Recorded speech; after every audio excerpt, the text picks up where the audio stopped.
Бирок мындай тагдырлар ар бир улутта болсо керек деп ойлойм да. Ошондуктан дастандын бул ою менин оюмча турмушка жакын нерсе.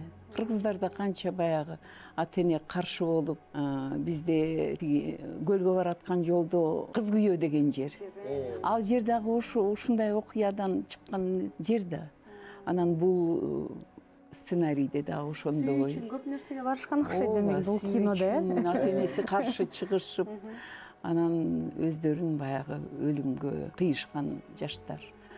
Анан карындашы болсо бакыттын карындашы. Эми жигиттин аты Бакыт, кыздын аты Кыял. Ошо бакыттын карындашы Акак. Ошол баягы эскерет.